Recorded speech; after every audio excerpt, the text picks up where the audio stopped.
Hey everybody, happy Saturday.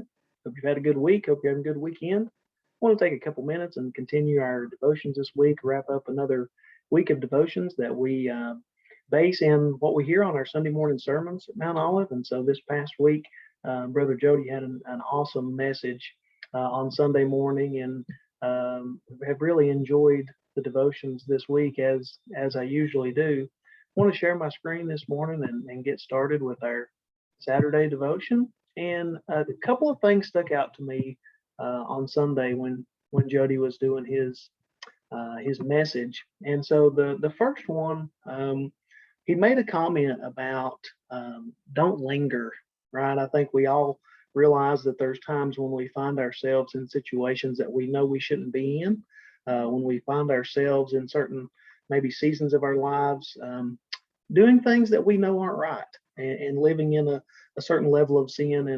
And so there's a comment that he made about not lingering, and it was around Genesis 19:16.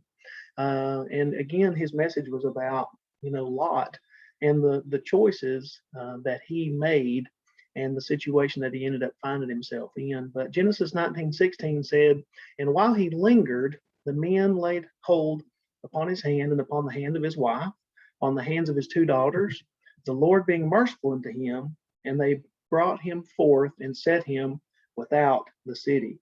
And so what we see there is that because of the choice, a couple things, because of the choice Lot made, not only him, but his whole family was in danger. They were in a situation that was not good for him or his family. So the choice he made also impacted his family. We have to remember that the choices that we make are not only impacting our lives today, but also the lives of those around us, our friends and our family, and anyone who is a part of our lives.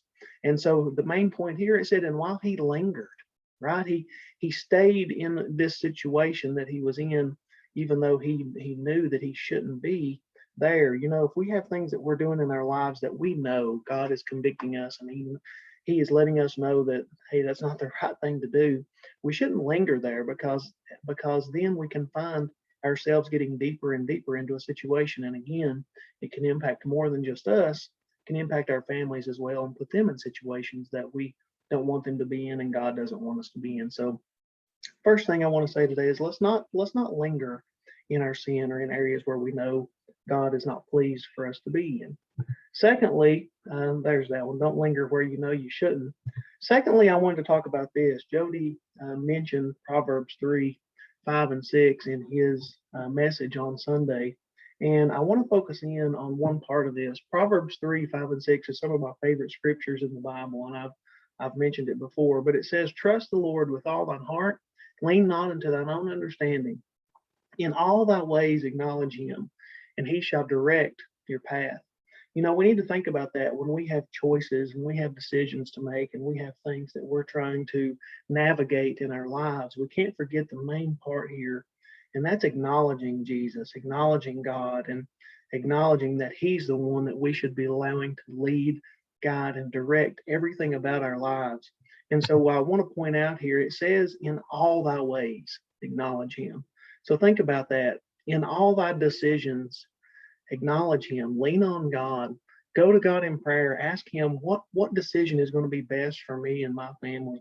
What decision do you want me to take, God? So in all thy decisions, acknowledge him. In all thy challenges, acknowledge him. We're just playing a little bit of fill in the blank here, right? When you have a challenge that you're facing and something's tough and something's hard in life, you can't do it on your own. In all thy challenges, acknowledge him, seek him, go to him and seek his direction.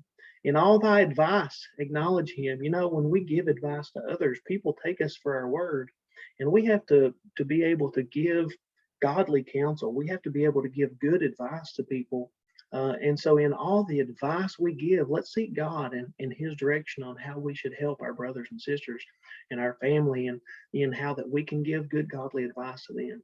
And think about this, in all thy blessings, acknowledge him. We are a blessed people. No matter where you are today or what's going on, if you're able to listen to this, you're blessed.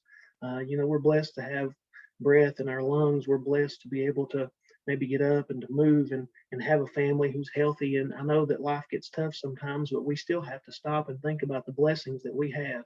that God's given us. So in all thy blessings, acknowledge him. Stop today and give God praise for the blessings in your life.